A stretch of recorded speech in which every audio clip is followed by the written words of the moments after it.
It's the Joel Shit Show featuring Joel Shit. Hi, welcome to the Joel Shit Show. I'm your host, Joel Shit. So, Monday at work, hooray. Yesterday, watched the San Francisco 49ers play the Houston Texans. Last time they played, 49ers won by 3 points. This time, the Houston Texans won by 3 points. You can't draw any conclusions from either of those games. Last time the 49ers had played the Texans, it was the last game of the season. I think that win gave them a 4-12 record. Go Niners. But, week 17, not really that big of a deal.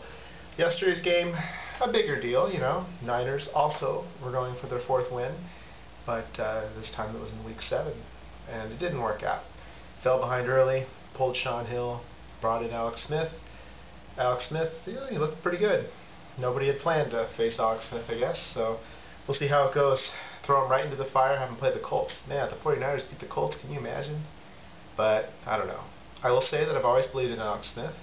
I believe all the stories. I believe he really did hurt his arm. He really shouldn't have played, and that he had bad numbers because he was not well. So now we'll find out because he's in good shape now. So watch, he'll go out and he'll get injured or something, and then we'll be back in the same boat. But, I mean, he took less money to stay with the team, and, I'm a fan of both quarterbacks, but I really think that they made the right decision keeping Alex Smith. And even that third quarterback they have from Ball State, Nate Davis, he's pretty good too. He has a learning disability. He doesn't read the playbook the way other people read the playbook. He needs pictures. And, it's fine. We all learn different ways. I think he's pretty good also. I think they got 3 quarterbacks that could all be good. I think people will look at Shaun Hill's 3-3 record as a starter, and they'll say, well, I guess it'll depend on how the 49ers do. If they suck the rest of the year with Alex Smith for some reason, then, Shaun Hill can sign a contract somewhere. I don't think he's really in it for the money, though. Now, if the Niners, end up 11-5 or something after starting 3-3, well, people may say Shaun Hill was the reason why they had such a slow start. I don't know. Honestly, the team's played about as well as I'd expected them to, up until yesterday. I really didn't think they were going to get their ass kicked by Houston, and, when all the original stars were out there, they did. But the thing about Alex Smith, too, though, is if you look at where he was throwing the ball, a lot of passes to Vernon Davis. He's still not completing a lot of passes to wide receivers. Crabtree, I think he had 3 receptions from Alex Smith, 2 from Shaun Hill, 5 for 56, so that's nice. And then Josh Morgan, he had an okay game, too, but, all the touchdowns are to Vernon Davis. And what will determine the success of Alex Smith, now regardless of what he's already done, is how often he completes passes to wide receivers, because that's something that both Bay Area teams have had trouble with, so we'll see.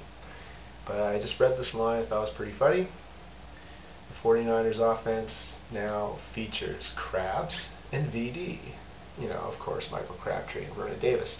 But it's still a pretty clever line, especially in print, and you should go ahead and use that. I stole it from someone else, and now you can too. Did my show at KSCU, watched, let's see what else, watched the Sharks game.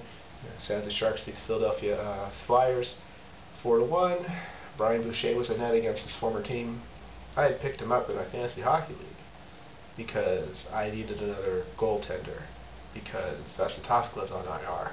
And I said, well, I know Brian Boucher's going to play 1 game this weekend because that's what it said in the paper. Maybe they'll have him play against the Sharks because it's his former team. And I was right. Unfortunately, having him play on my team probably hurt me because of the stats he accrued, giving up 4 goals in the game. And, of course, not getting the win either. So maybe that wasn't the best idea.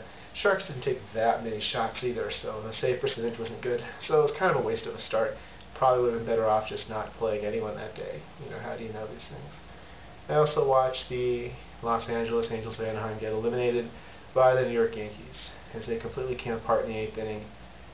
Not that the Yankees broke it open, but they definitely had some Geico insurance runs. Well, that's all the time we have for today. Visit us on the web at joelshitshow.com. Email joel@joelshitshow.com.